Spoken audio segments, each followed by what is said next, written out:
نصلي ونسلم على رسوله الكريم اما بعد فاعوذ بالله من الشيطان الرجيم بسم الله الرحمن الرحیم الصلاۃ والسلام علیک یا رسول اللہ وعلی آلک واصحابک یا حبیب اللہ۔ آپ کا بھائی، آپ کا ساتھی، فرزند نقشبند صاحبزادہ کامران اکرم ایک دفعہ پھر ایک انتہائی اہم مسئلہ لے کر آپ کی خدمت میں حاضر ہے، جو کہ غسل کے حوالے سے ہے، اور آج سائنسی تحقیق جو ہے غسل کے حوالے سے ایڈوانس باتیں کر رہی ہے، لیکن 1400 برس پہلے ہی میرے آقا و مولا محمد مصطفیٰ صلی اللہ علیہ وسلم نے غسل کا ایک طریقہ رائج فرمایا۔ عام لغت کے اندر سر سے لے کر پاؤں تک جسم کے تمام اعضاء کو دھونے کا نام غسل ہے، مگر اسلام میں غسل اسے کہا جاتا ہے جو میرے نبی کریم صلی اللہ علیہ وسلم کے نہانے کا طریقہ ہے۔ رب کائنات نے سورۃ النساء میں ارشاد فرمایا کہ اور ناپاکی کی حالت میں راستہ عبور کرتے وقت نماز نہ پڑھو، اور سفر کی حالت میں ہو، یا تم نے عورتوں کو چھوا ہے، یا قضائے حاجت کی ہے، یا تم نے عورتوں کے ساتھ مباشرت کی ہے، مٹی نہ اگر پاؤ تو تیمم کر لیا کرو اور اپنے چہروں اور ہاتھوں کا مسح کر لیا کرو، بے شک اللہ تبارک و تعالیٰ معاف کرنے والا اور غفور الرحیم ہے۔ اور دوسری جگہ پر سورۃ المائدہ میں ارشاد فرمایا اور اگر تم حالت جنابت میں ہو تو غسل کر لو۔ نبی کریم صلی اللہ علیہ وسلم کی حدیث میں سے چند احادیث آپ کو بیان کر کے میں آج کے موضوع پر آتا ہوں۔ نبی کریم صلی اللہ علیہ وسلم نے ارشاد فرمایا، یہ روایت حضرت ابو ہریرہ کی ہے کہ تم میں سے جب بھی کوئی شخص اپنی عورت سے خلوت میں بیٹھے اور نفسانی لطف اٹھائے، اس پر غسل واجب ہو جاتا ہے، حالانکہ اگر اس کا منی کا اخراج ہو یا نہ ہو۔ یہ بخاری شریف کی حدیث ہے۔ نبی کریم صلی اللہ علیہ وسلم کی دوسری حدیث مبارکہ یہ ہے، حضرت عائشہ صدیقہ رضی اللہ تعالی عنہا سے روایت ہے کہ حضور علیہ الصلوۃ والسلام جب غسل جنابت کا ارادہ فرماتے تو سب سے پہلے اپنے ہاتھوں کو دھوتے، پھر نماز کا سا وضو کرتے، پھر اپنی انگلیاں داخل کرتے اپنے بالوں کی جڑوں تک اور اس کو ترک کرتے، پھر اپنے سر مبارک پر پانی بہاتے اور پھر تمام جسم شریف پر پانی بہاتے۔ حاضرین محفل، سامعین اکرام، یہ تو دو احادیث مبارکہ میں نے آپ کو بتائیں۔ اب غسل کی کتنی قسمیں ہیں اور غسل کے کتنے فرائض ہیں، غسل کے کتنے واجبات ہیں اور ان کی کیا اہمیت ہے، اس کے بارے میں چند لمحے آپ سے گفتگو کروں گا۔ غسل کی 4 قسمیں ہیں۔ نمبر 1 فرض غسل ہے، نمبر 2 واجب غسل ہے، نمبر 3 سنت غسل ہے، نمبر 4 مستحب غسل ہے۔ فرض غسل کے اندر جو ہے وہ غسل جنابت آتا ہے، وہ غسل بعد انطلاع یعنی عورتوں کو جو حیض کی شکایت ہوتی ہے اس کے بعد آتا ہے، غسل بعد انقطاع نفاس یعنی عورتوں کو جو نفاس کا مسئلہ ہوتا ہے اس کے بعد جو غسل کیا جاتا ہے وہ غسل ہے۔ واجب غسل جو ہے وہ صرف 2 ہیں۔ زندوں پر مردوں کو غسل دینا واجب ہے۔ اگر کل بدن نجاست آلود ہو جائے یا بدن کے کسی حصے پر نجاست لگ جائے لیکن مقام نجاست معلوم نہ ہو تو سارے بدن کا غسل واجب ہے۔ تو یہاں پر پتہ چلا کہ واجب غسل جو ہے 2 طریقے کے ہیں، لیکن ہم یہاں پر سنت غسل کے حوالے سے جو ہے وہ ڈیٹیل سے ڈسکشن کرنا چاہتے ہیں کہ سنت غسل حنفیوں کے نزدیک یعنی ہمارے اہل سنت کے نزدیک جمعہ کی نماز کے لیے، عیدین کے لیے، احرام و حج کے لیے، عرفات میں ٹھہرنے کے لیے اور اسلام میں داخل ہونے کے لیے، یہ سنت غسل ہیں۔ مستحب غسل کون سے ہیں؟ وہ 20 ہیں۔ نمبر 1 دیوانگی کی حالت میں، اور اس کے بعد پچھنے لگنے کے بعد یعنی جو جونک ہم لگاتے ہیں اپنے جسم پر اور وہ خون چوستی ہے، پھر اس کے بعد شعبان کی 15 تاریخ کو، 9 ذی الحجہ کو،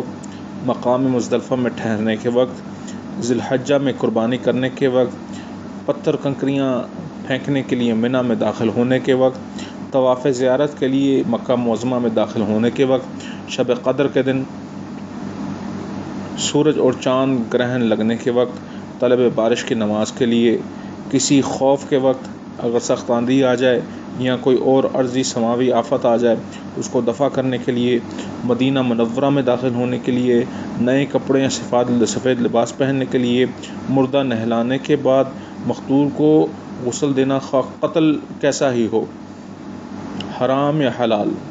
سفر سے مراجعت کے وقت، اور مستحاضہ عورت کے پر ہر نماز کے لیے۔ یعنی کہ یہ 20 طریقے ہیں جو مستحب غسل میں آتے ہیں۔ جو آخری لفظ ہے اس کو دوبارہ سمجھ لیں، جس عورت کو حیض ہوتا ہے اس کو ہر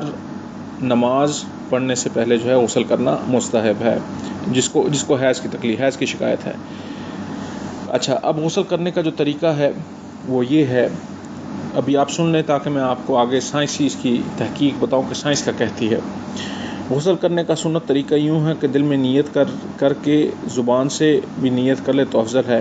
پھر پانی لیتے وقت بسم اللہ پڑھے، پھر اپنے دونوں ہاتھوں کو گٹوں تک 3 مرتبہ دھوئے، پھر استنجا کی جگہ کو دھوئے، خواہ نجاست ہو یا نہ ہو، پھر بدن پر جہاں کہیں نجاست ہو اس کو دور کر کے نماز کی طرح کا وضو کرے۔ ہاں، اگر چوکی یا پتھر وغیرہ پر نہائے تو پھر پاؤں کو بھی دھو لے، پھر بدن پر تیل کی طرح پانی بہائے، خصوصاً جو ہے سردیوں کی صورت میں، پھر 3 مرتبہ داہنے کندھے پر، پھر 3 مرتبہ بائیں کندھے پر، پھر سر پر، اور پھر تمام بدن پر پانی بہائے، پھر غسل کی جگہ سے علیحدہ ہو جائے۔ اگر وضو کرنے میں پاؤں نہیں دھوئے تو پھر پاؤں دھو لے، اور نہانے میں قبلہ رخ نہ ہو اور ایسی جگہ پر نہ نہائے کہ کوئی دیکھے،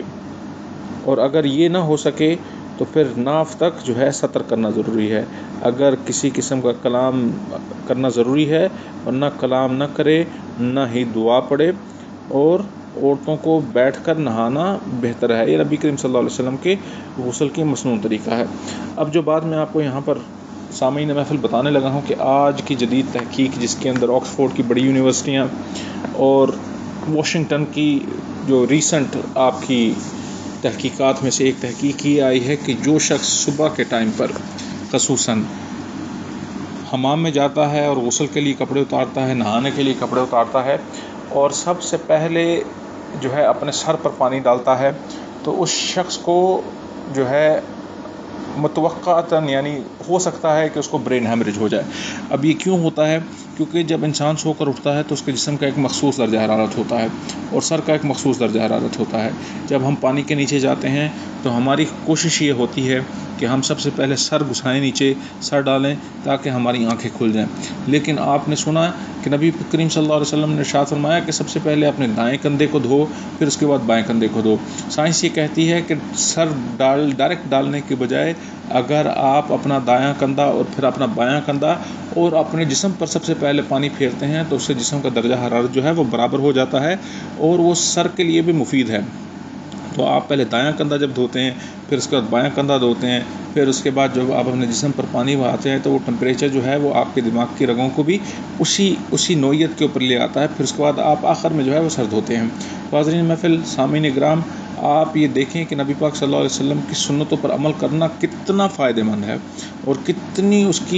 اس کی برکات ہیں۔ آج ہم ان سنتوں سے اس لیے محروم ہیں کہ ہم نے ان چیزوں کو پڑھنا جو ہے چھوڑ دیا ہے، سیکھنا چھوڑ دیا ہے، ہم نے ان چیزوں کے بارے میں سننا چھوڑ دیا ہے۔ ہم بس سمجھتے ہیں کہ ہماری زندگی یہی ہے کہ بس جائیں آفس کے اندر 8 گھنٹے 9 گھنٹے کام کریں، گھر آئیں، گھر آ کر کھانا کھائیں، کھانا کھا کر جو ہے ہم سو جائیں، سو کر اٹھے، یعنی ہم نے اپنی زندگی کو جو ہے بس اپنی بنائی ہوئی مصروفیات کے اندر مصروف کر لیا ہے۔ لیکن اسلام ایسا ایک مکمل مذہب ہے جو انسان کو اٹھنے بیٹھنے سے لے کر پیخانے سے لے کر استنجے تک کی تمام طریقہ کار سکھاتا ہے۔ تو آج میں اپنے بیان کو یہیں پر ختم کرتا ہوں، لیکن انشاءاللہ اگلے آنے والے دنوں میں غسل کے فرائض اور غسل کی سنتیں جو ہیں وہ آپ حضرات کے سامنے میں تفصیلاً بیان کروں گا۔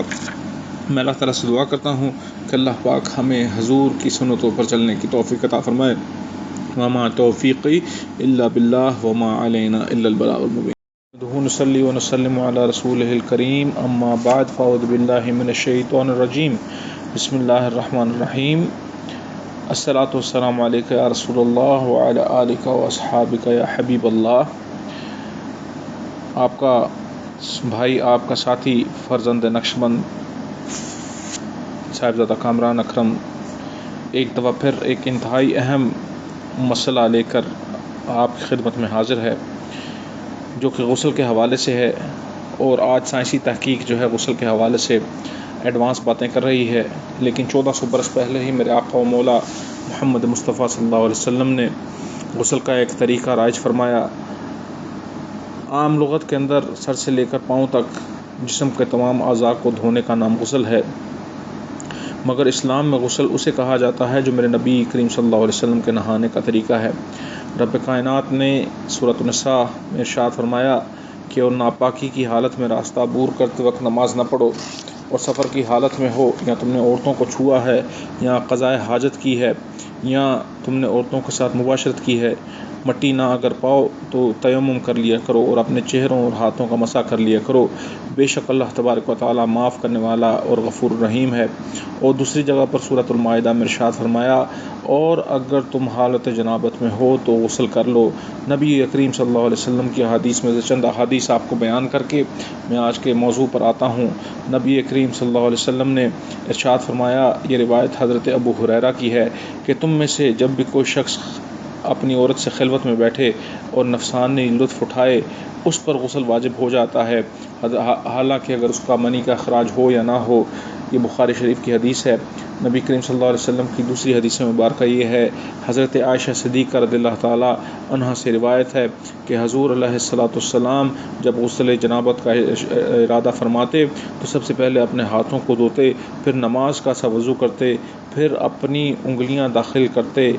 اپنے بالوں کی جڑوں تک اور اس کو ترک کرتے، پھر اپنے سر مبارک پر پانی بہاتے اور پھر تمام جسم شریف پر پانی بہاتے۔ حاضرین محفل، سامعین اکرام، یہ تو دو احادیث مبارکہ میں نے آپ کو بتائیں۔ اب غسل کی کتنی قسمیں ہیں اور غسل کے کتنے فرائض ہیں، غسل کے کتنے واجبات ہیں اور ان کی کیا اہمیت ہے، اس کے بارے میں چند لمحے آپ سے گفتگو کروں گا۔ غسل کی 4 قسمیں ہیں۔ نمبر 1 فرض غسل ہے، نمبر 2 واجب غسل ہے،